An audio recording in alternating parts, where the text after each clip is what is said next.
हमारी आज unit 9 start होने जा रही है। मोस्ट इंपॉर्टेंट है। ठीक है, यहाँ से हर एक एग्जाम्स में ऑब्जेक्टिव आते हैं इस यूनिट से। सो हेलो एवरीवन, आज हम स्टार्ट करने जा रहे हैं हमारी यूनिट 9 हमने स्टार्ट कर दी है। और ये हमारी यूनिट 9 की क्लास फर्स्ट है। वैसे हमारी क्लास फोर्थ है, 3 क्लास हो चुकी हैं। उसमें हमने यूनिट 8 कंप्लीट कर ली है। ठीक है, अगर आपको देखनी है आप देख सकते हैं प्लेलिस्ट में जाके। ओके, तो हम सिलेबस देख लेते हैं एक बार। ठीक है, सिलेबस में हमने क्या क्या कर लिया है सिलेबस देख लेते हैं। ये हमारी आज यूनिट 9 स्टार्ट होने जा रही है। देखिए, यूनिट 9 बहुत इंपॉर्टेंट है, मोस्ट इंपॉर्टेंट है। ठीक है, यहाँ से एमसीक्यूज के साथ साथ ऑब्जेक्टिव तो हमारा हो ही गया है, एमसीक्यूज प्लस सब्जेक्टिव। ठीक है, ऑब्जेक्टिव प्लस सब्जेक्टिव, ऑब्जेक्टिव तो आएंगे ही आएंगे, बहुत ज्यादा ऑब्जेक्टिव्स आते हैं, हर एक एग्जाम्स में ऑब्जेक्टिव आते हैं इस यूनिट से। बाकी हम बात करें सब्जेक्टिव की। सब्जेक्टिव की बात करें हम इसमें, मतलब आपको कोई भी क्वेश्चन दे सकता है डिजीज से रिलेटेड। ठीक है, जैसे कि यहाँ पे एड्स लिखा हुआ है। ठीक है, या फिर हमारा कम्युनिकेबल डिजीज के कोई सा भी टॉपिक इस यूनिट से आ सकता है।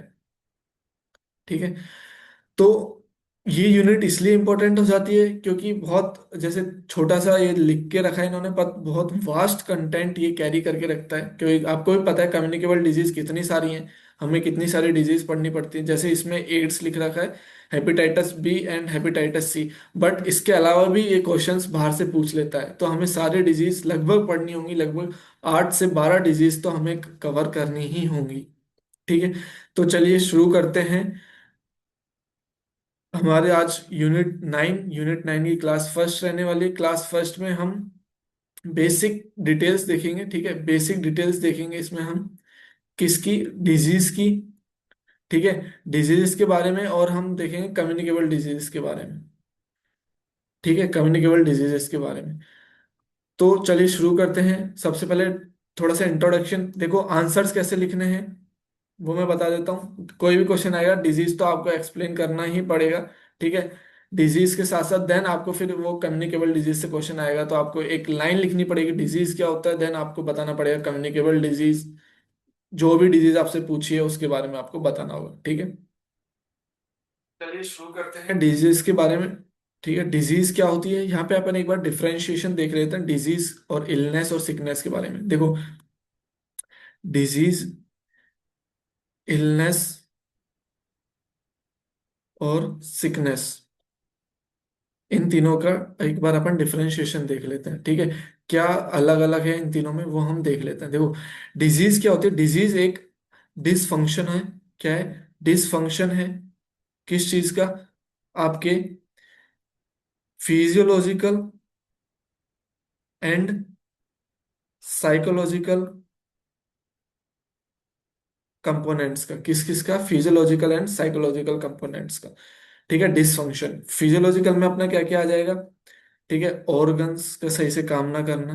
ठीक है, और साइकोलॉजिकल में अपना क्या क्या क्या आ जाएगा, अपना मेंटल। ठीक है, बाकी आपको पता है बिहेवियरल। ठीक है, अपना मेंटल स्टेट सही नहीं होना, बिहेवियर अपन सही से ना करना, अपने एटीट्यूड में चेंज आना, ये सब साइकोलॉजी में आ जाएगा। तो ये तो बहुत सिंपल है। बाकी हम अब इलनेस की बात करें तो इलनेस क्या है, इलनेस आप जो फील कर रहे हैं, जो आप फील कर रहे हैं, कैसा, डल फील कर रहे हैं या फिर आप लेजी फील कर रहे हैं। ठीक है, लेजी फील कर रहे हैं, डल फील कर रहे हैं, या फिर नॉट वेल फील कर रहे हैं, आप एक अच्छा फील नहीं कर रहे। ठीक है, तो ये हो गया अपना इलनेस। अब सिकनेस क्या होता है, सिकनेस ये आप क्या फील कर रहे हैं वो तो हो गया इलनेस। अब ठीक है, दूसरे लोगों को, सोसाइटी को क्या लग रहा है, सोसाइटी को क्या लग रहा है आपकी इलनेस के बारे में। ठीक है, उसको बोलते हैं हम सिकनेस। फिर से बता देता हूँ एक बार, जो दूसरे लोगों को आपकी हेल्थ के बारे में लगता है उसको बोलते हैं सिकनेस। अगर आप बीमार हो और दूसरे लोग आपके बारे में क्या सोच रहे हैं कि ये कितना बीमार है, जैसे ये डल फील कर रहा है, इसकी चेहरा उतरा हुआ है, ठीक है, आंखें सूजी हुई हैं, तो क्या बोलेंगे, ये सिक है। ठीक है, तो इधर एक बार डेफिनेशन देख लेते, sickness is a state of social dysfunction that is a role that the individual assumes when ill, और सिकनेस रोल। वही बात लिखी हुई है कि सोशल रोल, सोसाइटी क्या सोच रही है आपके बारे में, क्या आपकी इलनेस के बारे में, उसको बोलते हैं हम सिकनेस। ठीक है, फिर से एक बार देख लेते हैं। डिजीज, डिसफंक्शन, ठीक है, प्रॉपर आपका फिजियोलॉजिकल ऑर्गन से काम ना करना, ठीक है, साइकोलॉजिकल एबिलिटी आपकी कम हो जाना। इलनेस क्या होता है, आप अच्छा फील नहीं करना। सिकनेस क्या होता है, दूसरे आपकी इलनेस के बारे में कैसा सोचते हैं, वो हो गया आपका सिकनेस। चलिए नेक्स्ट। नेक्स्ट है हमारा डिजीज प्रोसेस। ठीक है, डिजीज कैसे, डिजीज का क्या प्रोसेस है, ठीक है, देखिए। सबसे पहले डिजीज, जैसे हमने देख लिया डिजीज क्या होती है, psychological and physiological dysfunction. Okay, अब ये कैसे एक पर्सन के अंदर एंटर करता है, ठीक है, उसको हम क्या बोलते हैं, disease history. Disease history, history disease वो मत समझना, डिजीज हिस्ट्री ऑफ डिजीज, ये वो बात नहीं हो रही। डिजीज हिस्ट्री की बात हो रही है कि एक एक्स है, एक इंडिविजुअल है, उसकी, उसको हुआ है ट्यूबरक्लोसिस, तो उसकी जो ट्यूबरक्लोसिस की हिस्ट्री है ना, उसको बोल रहे हैं डिजीज हिस्ट्री। ठीक है, तो उसका हम एक बार प्रोसेस देख रहे हैं। इसमें दो चीजें आती हैं, एक आता है प्री पैथोजेनेसिस स्टेट और एक आता है पैथोजेनेसिस स्टेट। ठीक है, इसके अंदर क्या होता है, यह हम इस डायग्राम से समझते हैं। देखिए, पीरियड ऑफ प्री पैथोजेनेसिस में क्या होता है, ये वो स्टेज है जिसमें होस्ट, एनवायरनमेंट एंड एजेंट तीनों एक साथ आके मिलते हैं। अब आपके माइंड में क्वेश्चन आ रहा होगा, what is agent, what is host and what is environment. ठीक है, एनवायरनमेंट, ठीक है, ये हम देखते हैं एक बार। सबसे पहले हम एजेंट देख लेते हैं। एजेंट फॉर एग्जांपल वायरस हो गया आपका, बैक्टीरिया, बैक्टीरिया हो गया आपका, ये सब हो गया एजेंट। होस्ट कौन है, होस्ट वो इंडिविजुअल है, वो एक इंडिविजुअल है जिसकी इम्यूनिटी वीक है, या फिर वो बहुत ज्यादा वल्नरेबल है टुवर्ड्स एजेंट्स। होस्ट कोई भी हो सकता है, आप, मैं, कोई भी होस्ट हो सकता है। होस्ट वो है जिसपे एजेंट्स बहुत जल्दी अटैक कर रहे हैं। वायरस जिसको जल्दी अटैक कर रहा है वो होस्ट हो गया, होस्ट हो गया।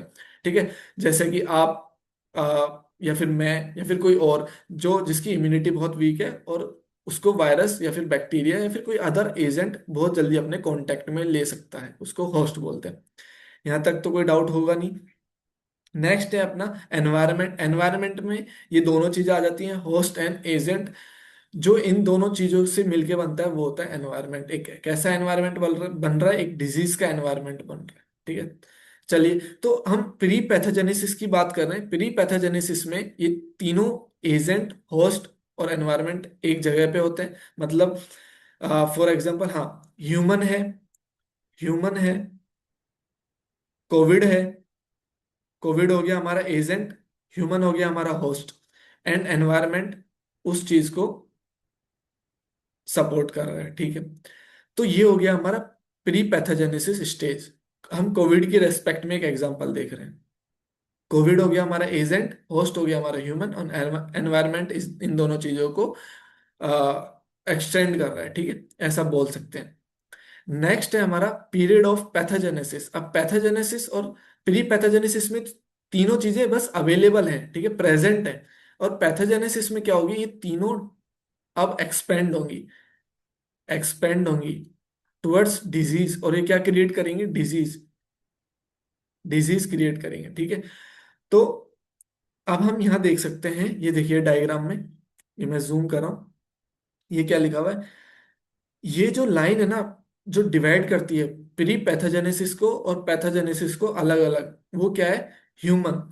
अभी यहाँ तीनों चीजें हैं अवेलेबल, ठीक है, एनवायरनमेंट है, होस्ट है, एजेंट है, ठीक है, ये हमारी प्री पैथोजेनेसिस हो गई। अब ये जैसे ही होस्ट के अंदर एंटर कर जाती हैं, कहाँ पे, होस्ट के अंदर एंटर कर जाती हैं।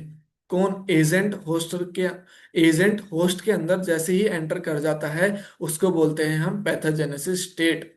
ठीक है, पैथोजेनेसिस स्टेज। जैसे ही एजेंट, कोई वायरस हो गया, वो एक ह्यूमन के अंदर एंटर कर गया, तो उसको बोलते हैं हम पैथोजेनेसिस स्टेट। अब इस स्टेज, स्टेज के कुछ स्टेप्स हैं। जैसे फर्स्ट स्टेप है हमारा interaction of host and stimulus. ठीक है, वही इंटरेक्शन हुआ है होस्ट के साथ, ठीक है, होस्ट का reaction, early pathogenesis, then discernible early lesion, and advance disease, and convalescence. ठीक है, कॉन्वेलसेंस ये अपना डेथ की ओर लेके जाता है। ठीक है, कहाँ से स्टार्ट हुआ है अपना? इंट्रैक्शन हुआ है, पहले तो तीनों चीजें अवेलेबल थी, उसको हमने बोल दिया प्री पैथोजेनेसिस। अब पैथोजेनेसिस में इंट्रैक्शन हो गया किसका? एजेंट का, या इसको बोल देते हैं हम एजेंट। ठीक है, एजेंट का होस्ट के साथ। तो यहां से हमारे स्टार्ट हो गया पैथोजेनेसिस। ये बहुत बहुत इंपॉर्टेंट है, मोस्ट इंपॉर्टेंट है। अगर आप एग्जाम में ऐसे लिख के आते हैं तो फुल में से फुल मार्क्स आपको मिलेंगे, नो डाउट। ठीक है, ओके, यहां तक कोई डाउट? और एक बार ये देख लीजिए, क्लिनिकल होरिजन। क्लिनिकल होरिजन क्या होते हैं? सिम्टम्स जब हमें पता चल जाते हैं, सिम्टम्स जब हमें पता चल जाते हैं उसको क्लिनिकल होरिजन बोलते हैं। साइन एंड सिम्टम्स पता चल गए, then illness, then disability, defect, chronic state में आ जाता है, देन डेथ। ठीक है, ये आप लिख सकते हैं। तो हम वापस हमारी प्रीवियस स्लाइड पे जाते हैं। वहां पे हमने देख लिया प्री पैथोजेनेसिस स्टेज को और पैथोजेनेसिस स्टेज को। अब है हमारा इंक्यूबेशन पीरियड। ये भी एक अच्छा क्वेश्चन है और बेसिक है। बाकी देख लेते हैं एक बार, इंक्यूबेशन पीरियड क्या होता है। इंक्यूबेशन पीरियड क्या होता है? जब डिजीज डिजीज किसी होस्ट के अंदर, डिजीज या एजेंट बोल देते हैं, डिजीज या एजेंट, कोई एजेंट होस्ट के अंदर एंटर किया है। कौन? एक एजेंट होस्ट के अंदर एंटर किया है, उस टाइम से लेके, एंटर किया उस टाइम से लेके, और जो फर्स्ट जो सिम्टम आएगा, फर्स्ट जो सिम्टम आएगा उसको हम बोलते हैं इंक्यूबेशन। फिर से मैं बता देता हूं, फिर से एक बार देख लेते हैं। जो एजेंट है वो जैसे ही होस्ट के अंदर एंटर करता है उस टाइम से लेके, और जो फर्स्ट जो सिम्टम्स दिखते हैं किसके अंदर? होस्ट के अंदर। होस्ट कोई भी हो सकता है, ह्यूमन, एनिमल, कोई भी। ठीक है, एजेंट क्या है? वायरस वगैरह। तो उसको बोलते हैं इंक्यूबेशन पीरियड। एजेंट का होस्ट में एंटर करने से लेके फर्स्ट सिम्टम्स की जो पीरियड रहता है उसको हम बोलते हैं इंक्यूबेशन पीरियड। देन यहाँ लिखा हुआ है, देख ली, interval between entry of infectious agent, कौन? एजेंट का एंट्री करना, then appear first symptoms is called incubation period. ये भी हमारा क्लियर हो गया। देन हमारा क्लिनिकल होरिजन, मैंने अभी बताया नीचे। क्लिनिकल होरिजन क्या होता है? क्लिनिकल होरिजन होता है जो हमारा फर्स्ट सिम्टम दिखता है ना, हमें रिकॉग्नाइज होता है, उसको हम बोलते हैं क्लिनिकल होरिजन। कैसे दिखेगा? जैसे आप ब्लड टेस्ट वगैरह कराते हो, ठीक है, उससे हमें पता चल जाता है। आप वो सब हमारा क्लिनिकल होरिजन में आएगा। तो यहाँ तक तो कोई डाउट होगी नहीं। अगर कोई डाउट होता है तो आप बेशक कमेंट कीजिए, फिर से एक शॉर्ट या एक छोटी वीडियो लेके आएंगे जिसपे सिर्फ वही टॉपिक डिस्कस होगा और डाउट्स को क्लियर किया जाएगा। ठीक है, चलिए नेक्स्ट अब आते हैं हम कम्युनिकेबल डिजीजेस पे। हमारा ये पॉइंट ही पूरा यूनिट है, unit 9। Communicable disease, communicable disease क्या होती है? ठीक है, यहाँ पे लिखा हुआ है कम्युनिकेबल डिजीज। वैसे देखो, अगर हम लेमैन में बात करें कम्युनिकेबल डिजीज क्या होती है, जनरल टर्म्स में बात करें तो कम्युनिकेबल डिजीज होती है कि एक इंडिविजुअल से, ठीक है, दूसरे इंडिविजुअल की ओर कोई चीज ट्रांसफर होना, कोई चीज, कोई इन्फेक्टियस एजेंट का ट्रांसफर होना। किसका? इन्फेक्टियस एजेंट का ट्रांसफर होना, इन्फेक्शन का ट्रांसफर होना, वो होता है कम्युनिकेबल डिजीज। इसमें हम ह्यूमन मैन को भी ले लेते हैं, एनिमल्स को भी ले लेते हैं। ठीक है, कोई भी हो सकता है यहाँ पे। एक से दूसरे की ओर ट्रांसफर होना ही कम्युनिकेबल डिजीज होती है। क्या ट्रांसफर हो रहा है? एजेंट। एजेंट में क्या बताया था? एजेंट में वायरस, बैक्टीरिया, कुछ भी, प्रोटोजोआ, कुछ भी हो सकता है। ठीक है, जो भी इंफेक्शन स्प्रेड कर रहा है। सो कम्युनिकेबल डिजीज एक बार पढ़ लेते हैं क्या होता है।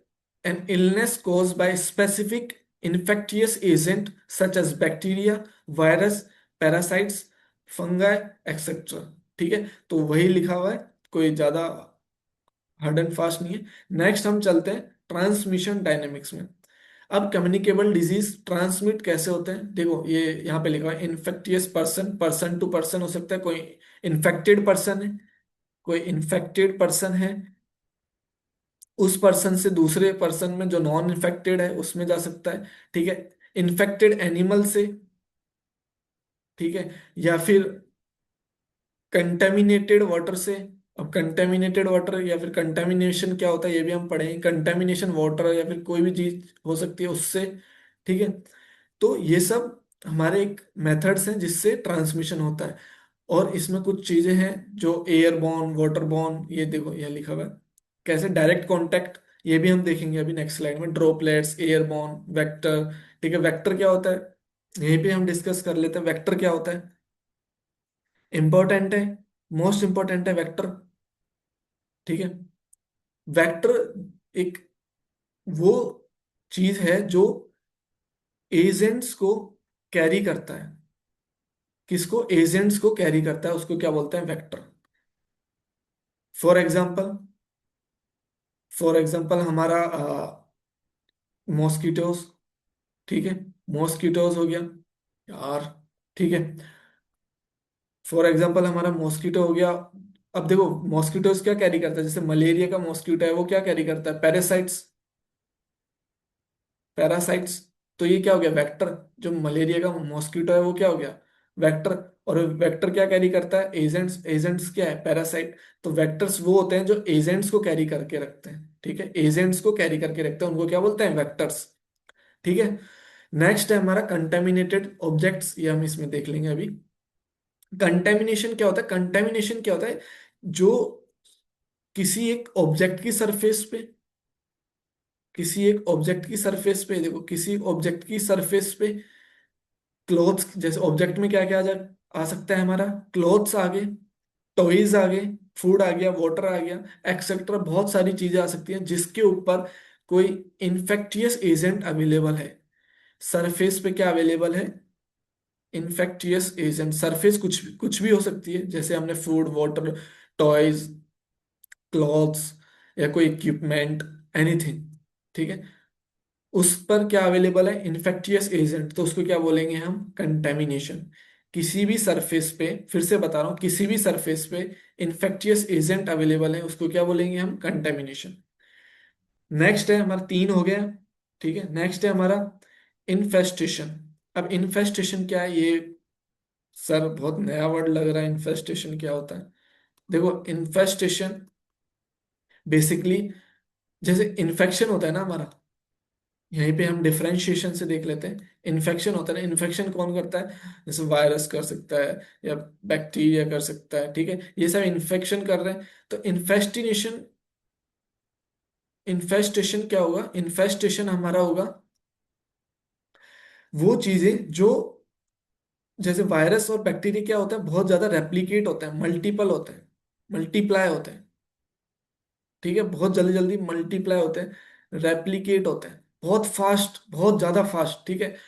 बट इन्फेस्टेशन में जो एजेंट्स है ना, वो इतनी जल्दी मल्टीप्लाई नहीं होते, इतनी जल्दी रेप्लिकेट नहीं होते, बस यही डिफरेंस है।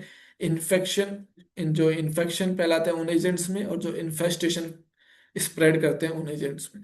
फिर से बता रहा हूँ, इन्फेस्टेशन वो एजेंट्स जो बहुत जल्दी रेप्लिकेट नहीं होते। अब इसका एग्जांपल्स क्या है, वॉर्म, ठीक है, वॉर्म्स हो गया अपना, ठीक है। लइस हो गई अपनी, ठीक है। ये सब इसके एग्जांपल है, ठीक है। और एक एग्जांपल यहाँ के स्कैबीज, स्कैबीज हो गया अपनी, ठीक है। वो एजेंट्स जो बहुत जल्दी रेप्लिकेट नहीं होते, मल्टीप्लाई नहीं होते, उनको क्या बोलते हैं, इन्फेस्टेशन। और जो बहुत जल्दी रेप्लिकेट होते हैं, मल्टीप्लाई होते हैं, उनको इन्फेक्शन फैलाने, स्प्रेड करने वाले एजेंट्स बोलते हैं, जैसे वायरस, बैक्टीरिया। इसमें क्या आ गया, वॉर्म, लाइस और स्कैबीज, ठीक है। चलिए नेक्स्ट, नेक्स्ट देख लेते हैं हम अपना। अब कुछ चेन ऑफ इन्फेक्शन, जो इन्फेक्शन को मतलब एक स्प्रेड करते हैं ना, उन सब चीजों को हम देखेंगे कैसे इन्फेक्शन स्प्रेड होता है।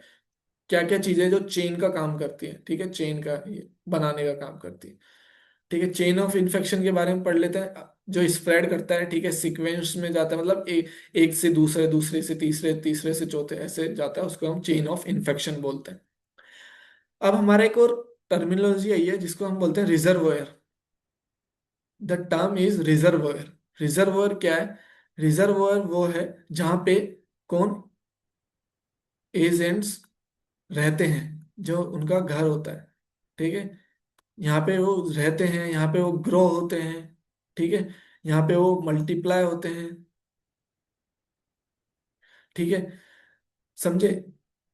उसको क्या बोलते हैं हम? रिजर्वोयर।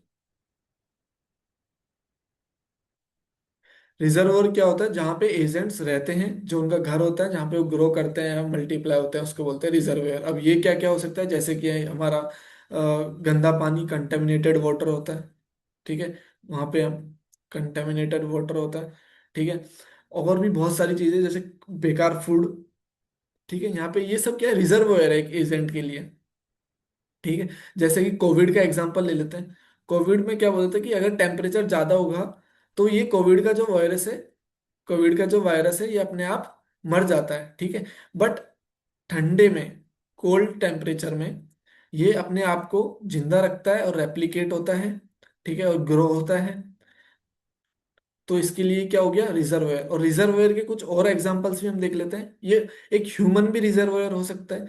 जैसे कि किसी कोई ह्यूमन है जो इन्फेक्टेड है, वो कैरी करके रखता है किसी एजेंट को, तो क्या हो गया? वो रिजर्वोयर हो गया, ठीक है। एक ह्यूमन भी एक रिजर्वोयर हो सकता है। सो रिजर्वोयर क्या है? जहाँ पे कोई एजेंट ग्रो हो रहा है, रह रहा है, उसका घर है, ठीक है, या फिर वो अपने आप को रेप्लिकेट कर रहा है। वो कोई ह्यूमन भी हो सकता है, कोई कंटेमिनेटेड फूड वाटर भी हो सकता है, ठीक है, कोई प्लेस भी हो सकती है।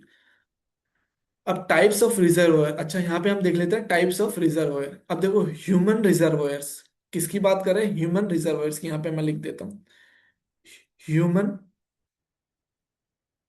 रिजर्वोयर्स। ह्यूमन रिजर्वोयर्स कितने, दो टाइप के होते हैं। एक होता है सिंपेटोमेटिक और एक होता है एसिम्पेटोमेटिक, ठीक है,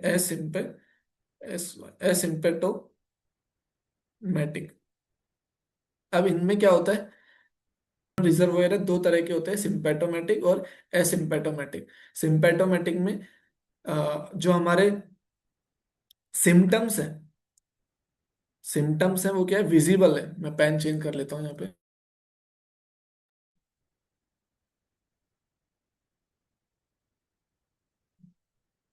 ठीक है। सिम्टम्स क्या है? विजिबल है, ठीक है। और एसिम्पेटोमेटिक में not visible, symptoms are not visible. बस इतना सा डिफरेंस है। So human is a reservoir, ये हमें पता है। और वो दो तरह से हो सकता है। अब आप बताओ डेंजर कौन सा ज्यादा है? सिंपेटोमेटिक डेंजर ज्यादा है या एसिम्पेटोमेटिक डेंजर ज्यादा है? कौन सा? तो एसिम्पेटोमेटिक डेंजर ज्यादा है। क्यों? क्योंकि जब हमें उसके सिम्टम्स नहीं दिखेंगे, सिम्टम्स नहीं दिखेंगे, बट ये पता है कि वो इन्फेक्टेड है, ठीक है, और ये पता है कि उसके अंदर कोई एजेंट है, कोई वायरस है, तो कितना डेंजर है। वो तो बहुत जल्दी जल्दी स्प्रेड करेगा ना, वो तो बहुत ज्यादा डेंजर होगा, ठीक है। अब जिसका हमें पता है तो उसको हम वैक्सीनेशन दे सकते हैं, उसको प्रिवेंट कर सकते हैं, पर जिसका नहीं पता वो ज्यादा डेंजर होता है, ठीक है। और एक ह्यूमन रिजर्वोयर हो गया, एक एनिमल भी रिजर्वोयर हो सकता है। कैसे? जैसे कि जूनोटिक डिजीजेज होती हैं, रेबीज हो गया अपना, रेबीज, ठीक है। तो इनके क्या, म्यूकोसा से, इनके सलाइवा वगैरह होता है ना, इसके थ्रू बैक्टीरिया का स्प्रेड होता है, ठीक है, रेबीज जैसे। और भी कोई एनिमल है जो अपना जूनोटिक डिजीज में आता है, उसके थ्रू जो भी बैक्टीरिया वायरस का स्प्रेड होता है, उसको हम बोलते हैं एनिमल रिजर्वोयर। अब कुछ नॉन लिविंग रिजर्वोयर्स हैं। देखो, रिजर्वोयर को तीन पार्ट में डिवाइड किया है। एक तो हो गया अपना ह्यूमन, फर्स्ट, दूसरा हो गया अपना एनिमल, और तीसरा है अपना नॉन लिविंग। नॉन लिविंग, ठीक है। इसमें क्या है नॉन लिविंग में?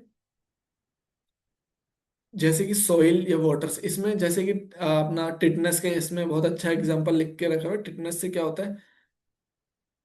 लॉक जो, ठीक है, लॉक जो नाम की एक डिजीज हो जाती है, ठीक है। या फिर सॉइल, सॉइल में बहुत सारे वॉर्म्स रहते हैं, उन वॉर्म्स से अलग अलग डिजीजेस होने के चांसेस रहते हैं। तो ये किससे हो गया? नॉन लिविंग, ठीक है। फर्स्ट हमने देख लिया ह्यूमन रिजर्वोयर, सेकंड हमने देख लिया रेबीज, एंड थर्ड हमारा हो गया नॉन लिविंग रिजर्वोयर। चलिए नेक्स्ट। नेक्स्ट है हमारा मोड ऑफ ट्रांसमिशन। अब जो कम्युनिकेबल डिजीज है, ट्रांसमिशन मतलब ट्रांस स्प्रेड कैसे होती है, ठीक है। ट्रांसमिशन के मेथड्स देख लेते हैं, मोड्स देख लेते हैं। एक है हमारा डायरेक्ट, डायरेक्ट ट्रांसमिशन, और दूसरा है हमारा इनडायरेक्ट। अब डायरेक्ट ट्रांसमिशन, इसमें अपने आ जाएंगे बहुत सारे टाइप्स, जैसे आ गया कॉन्टैक्ट, डायरेक्ट कॉन्टैक्ट, ठीक है, सेक्सुअल इंटरकोर्स, या फिर हाँ सेक्सुअल इंटरकोर्स, ठीक है, और अपना आ गया ड्रॉपलेट्स, ठीक है। कांटेक्ट में skin to skin, skin to skin हो गया, ठीक है। सेक्सुअल इंटरकोर्स हो गया, और ड्रॉपलेट में अपने आ गया जैसे स्नीजिंग आ गया, ठीक है, कफिंग आ गया, ये सब एक्सेट्रा बहुत कुछ आ जाएगा यहाँ पे, ठीक है, ड्रॉपलेट्स में। तो हमारा डायरेक्ट में क्या क्या हो गया, डायरेक्ट कांटेक्ट में सेक्सुअल हो गया, और डायरेक्ट कांटेक्ट हो गया, और ड्रॉपलेट हो गया। डायरेक्ट कांटेक्ट में हमारी स्किन टू स्किन आ गया, ठीक है। ड्रॉपलेट्स में हमारा स्नीजिंग और कफिंग आ गया। नेक्स्ट है हमारा इनडायरेक्ट। इनडायरेक्ट, अच्छा डायरेक्ट, डायरेक्ट के कुछ और भी देके रखे हुए हैं यहाँ पे, other forms of direct transmission, जिसमें हमारा सोइल कंटेमिनेशन आ गया, ठीक है। जैसे इसमें क्या है, हुकवॉर्म। हुकवॉर्म क्या होता है, कीड़े होते हैं छोटे छोटे, क्या होता है, कीड़े, जो हमारे किसको, लंग्स को डैमेज करते हैं, किसको डैमेज करते हैं, लंग्स को डैमेज करते हैं, ठीक है। बाकी इसमें कुछ लिखे एनिमल बाइट्स, म्यूकोसा की बात की है, जो मैंने बताया सलाइवा होता है उनका, ठीक है। सलाइवा से भी, ये भी एक डायरेक्ट ट्रांसमिशन, जैसे वो बाइट कर लेते हैं तो हमारे ब्लड के साथ उसका सलाइवा मिक्स होता है, और वो जैसे रेबीज जैसी बीमारी का कारण बनता है, ठीक है। नेक्स्ट है हमारा इनडायरेक्ट। अब इनडायरेक्ट में क्या क्या आएगा, फिर से मैं एक बार पेन चेंज कर लेता हूँ, सही दिखेगा। हाँ, इनडायरेक्ट में हमारा क्या आएगा, इनडायरेक्ट में आएगा वो सब जो डायरेक्ट और मतलब एक एजेंट और होस्ट के बीच में एक दीवार पैदा कर देते हैं, एक इंटरमीडिएट का रोल प्ले करते हैं, ठीक है। वो सब के कौन से हो गए, वो हो गए vehicle bond disease, vehicle bond transmissions, vehicle bond transmission. वो कैसे हो सकते हैं व्हीकल बॉन्ड, वो हो सकते हैं हमारे वाटर से, ठीक है, ये हम पढ़ चुके हैं अभी, फूड से, ठीक है, और अदर कोई प्रोडक्ट्स हैं, ठीक है, उन सब से। तो ये व्हीकल बॉन्ड जो ट्रांसमिशन है वो हमारा इनडायरेक्ट ट्रांसमिशन है, ये किसके, एजेंट और होस्ट के बीच में रहता है, ठीक है। यहाँ पे जाएगा कोई, एजेंट जाएगा यहाँ पे गिरेगा, फिर वो होस्ट उसको खा सकते, जैसे फूड है, पानी है, पी लिया, ठीक है। तो ऐसे डायरेक्ट, ये डायरेक्ट ट्रांसफर नहीं हुआ, जैसे ह्यूमन टू ह्यूमन नहीं हुआ, ठीक है, एनिमल टू एनिमल नहीं हुआ। ये कैसे हुआ है, ये हुआ है किसी व्हीकल से, जैसे कि फूड से, कोई खाने पे कोई वायरस था, और वो आपने खाना खा लिया, तो उससे उसे खाने पे कोई बैक्टीरिया था, वायरस तो नहीं बोलेंगे, बैक्टीरिया था, ठीक है। उस बैक्टीरिया को आपने खा लिया, तो उससे आपसे, उससे आपको कोई डिजीज हो गई है, तो उसको बोलेंगे हम indirect transmission of disease. Okay. अब कुछ ये भी दिए हुए अदर मोड्स, ठीक है, जिसमें वेक्टर आ गया। वेक्टर हमने पढ़ लिया, वेक्टर कौन होता है, जो एजेंट्स को कैरी करके रखता है, एयर, फॉर्माइट, ब्रॉन, स्प्रेड, ठीक है। ये क्या कौन होता है, देखो, fomite borne spread occur through contaminated objects like towel, door handles और टॉयज, ठीक है। अब प्रिवेंशन, क्या क्या प्रिवेंशन मेथड्स हैं वो हम देख लेते हैं। प्रिवेंशन मेथड्स हैं, बेसिक है, ये तो बहुत बेसिक है। अर्ली डायग्नोसिस, जैसे ही पता चले या फिर पता चले उससे पहले वैक्सीनेशन करवाओ, ठीक है। जिस एरिया में स्प्रेड हो रहे हैं, जिस एरिया में स्प्रेड हो रहे हैं उस एरिया को आइसोलेट करो, आइसोलेशन में डालो, ठीक है। ये सब अर्ली डायग्नोसिस के पार्ट है। स्पेसिफिक प्रोटेक्शन, वही लिखा है, इम्यूनाइजेशन, वैक्सीनेशन वगैरह। एनवायरमेंट, सैनिटाइजेशन, ये हम सबको पता है, कोविड-19 में ये सब सिचुएशन से हम निकल चुके हैं। हेल्थ एजुकेशन, ये तो हम पढ़ ही रहे हैं, हेल्थ एजुकेशन जो हमारी फर्स्ट 3 लेक्चर्स हुए हैं उसमें भी हमने देखा है हेल्थ एजुकेशन के बारे में। इसमें क्या लिखा है, देखो, स्टेरिलाइजेशन क्या होता है ये मैं बता देता हूँ। स्टेरिलाइजेशन, स्टेरिलाइजेशन वर्ड इंपॉर्टेंट है, ठीक है। इसमें क्या होता है, ऑपरेशन के थ्रू उस चीज को रिमूव की जाती है, जो इन्फेक्टेड, इन्फेक्टेड प्लेस है उसको ऑपरेशन के थ्रू रिमूव किया जाता है, उसको स्टेरिलाइजेशन बोलते हैं। और डिसइंफेक्शन क्या बोलता है, डिसइंफेक्शन तो आपको पता ही है, थ्रू मेडिसिन और एंटीबायोटिक के थ्रू हम डिसइंफेक्ट करते हैं किसी चीज को, वो disinfection.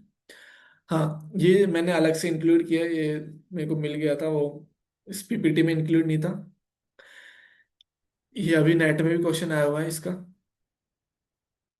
Endemic, epidemic and pandemic, आप में से बहुत लोगों को पता भी होगा इसके बारे में, फिर भी एक बार देख लीजिए। ठीक है, बेसिक क्वेश्चन है और अच्छा क्वेश्चन है, क्वेश्चन आना बनता है इस चीज पे। ठीक है, एंडेमिक क्या होता है? एंडेमिक एक, ये पहले तो ये हम देखते हैं, एक तीनों टर्म्स किस चीज से रिलेटेड है। ये डिजीज से रिलेटेड है, डिजीज के स्प्रेड होने से रिलेटेड है। ठीक है, डिजीज के स्प्रेड होने से रिलेटेड है। तो एंडेमिक क्या होता है?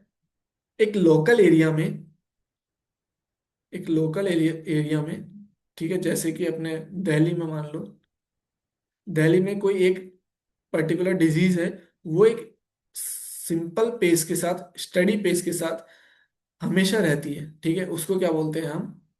एंडेमिक, जो कभी खत्म नहीं होती। ठीक है, उसको बोलते हैं हम एंडेमिक। ठीक है, जैसे कि अपना एग्जांपल यहाँ लिखा हुआ है, मलेरिया हो गया और कॉमन कोल्ड हो गया। देखो, मलेरिया अभी भी इंडिया में बहुत सारी ऐसी जगह हैं, अब कौन कौन सी हो सकती है आपको पता है, जहाँ पे ज्यादा पानी, ज्यादा बारिश होती है, उन जगहों पे मलेरिया बहुत कॉमन है और हमेशा रहता है। ठीक है, एपिडेमिक, एपिडेमिक वो स्प्रेड, टाइप ऑफ स्प्रेड है जहाँ पे एक कंट्री के एरिया में या फिर एक कंट्री में बहुत ज्यादा स्प्रेड होने वाली एक डिजीज, जो सडनली स्प्रेड होती है और फिर रुक जाती है। ठीक है, सडनली स्प्रेड होती है और फिर रुक जाती है। अब इसका क्या एग्जांपल हो सकता है? इसका एग्जांपल हो सकता है अपना जो भी चिकन पॉक्स वगैरह होते हैं, ठीक है, स्मॉल पॉक्स होता है, ये आपने देखा होगा। ये एक एरिया में एक साथ बढ़ते हैं सबको, फिर कम हो जाता है, फिर एक सीजन आता है, फिर एक साथ होता है, फिर कम हो जाता है, और ये एक एंडेमिक की तौर पर लिया जाता है। देखो, इसमें लिखा हुआ है मेजलेस आउटब्रेक इन ए सिटी, माता आ गई पूरे शहर में एक साथ, तो उसको क्या बोलेंगे? एपिडेमिक। ठीक है, इसमें एक साथ केसेस बढ़ते हैं बट फिर कम हो जाते हैं। कैसे डिफरेंट है एंडेमिक से? एंडेमिक में स्टडी पेस के साथ रहता है, ठीक है, और हमेशा रहता है, इसमें एक बार बढ़ते हैं और फिर कम हो जाते हैं, बस इतना सा डिफरेंट है। और लास्ट है पेंडेमिक। पेंडेमिक तो हम सब ने देखा ही है, बड़े बड़े जो डिजीज आते हैं इस दुनिया में, जैसे कि कोविड-19 आया था हमारे अभी, ठीक है, उन डिजीज को हम बोलते हैं पेंडेमिक, जो पूरे वर्ल्ड को इफेक्ट करते हैं, जो पूरे ग्लोबल, ठीक है, जो पूरे ग्लोबल को इफेक्ट करते हैं और बहुत तेजी से स्प्रेड होते हैं, उसको बोलते हैं हम पेंडेमिक। ओके, सो हम आते हैं हमारे एमसीक्यूज पे। ये हमारा कॉन्सेप्ट क्लियर हो गया है? ठीक, आपको पता है कैसे आंसर्स लिखने हैं? सबसे पहले आपको कोई डिजीज, आपका कोई आता है कम्युनिकेशन से, कम्युनिकेबल डिजीज से, कम्युनिकेबल डिजीज से कोई क्वेश्चन आता है, तो आपको सबसे पहले कम्युनिकेबल डिजीज के बारे में बताना है कि ये क्या होता है। ठीक है, एक लाइन डिजीज के बारे में भी लिख सकते हैं अगर बड़ा क्वेश्चन है तो। उसके बाद ये आपका इंट्रो हो गया। देन आपको जो मेन पार्ट है, मेन पार्ट में आपको जिस डिजीज के बारे में पूछा है उस डिजीज का पूरा एक्सप्लेनेशन करना है, उसका एजेंट बताना है आपको, उसमें होस्ट फैक्टर कौन है, अगर वेक्टर है तो वेक्टर कौन है, ठीक है, और इंक्यूबेशन पीरियड,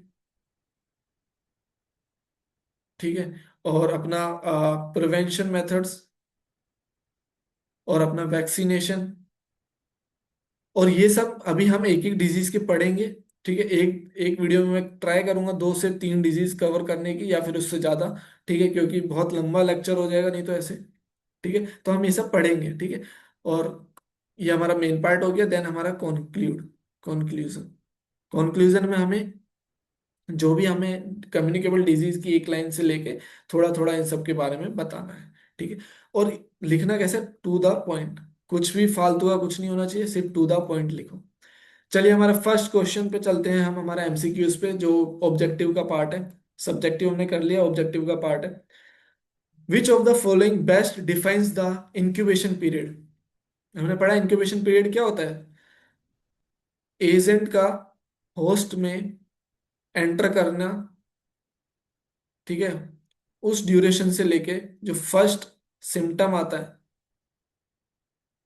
उस ड्यूरेशन तक, उस ड्यूरेशन तक जो पीरियड होता है उसको क्या बोलते हैं हम? Incubation period. तो बताओ कौन सा ऑप्शन है इसमें सही। Option number B, the interval between the entry of pathogen and appearance of first sign और symptom.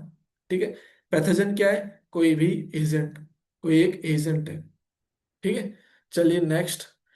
Question number two, the presence of an infectious agent on the surface of a surgical instrument is known as.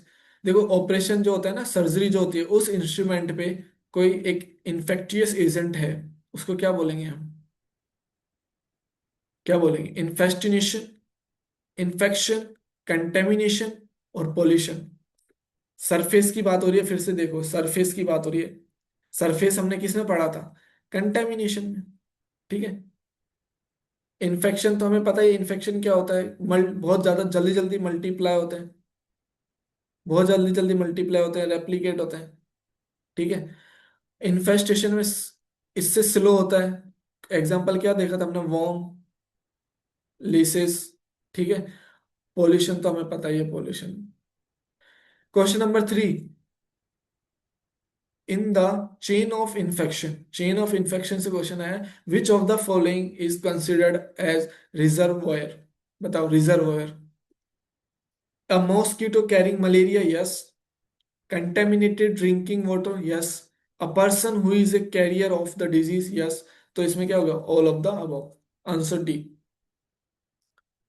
Question number four, which mode of transmission involves droplet nuclei or dust particles that remain suspended in the air।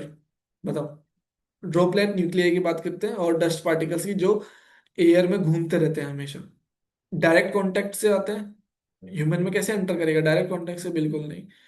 Airborne transmission, vector borne नहीं, vehicle born नहीं, airborne transmission, हवा के through, through respiratory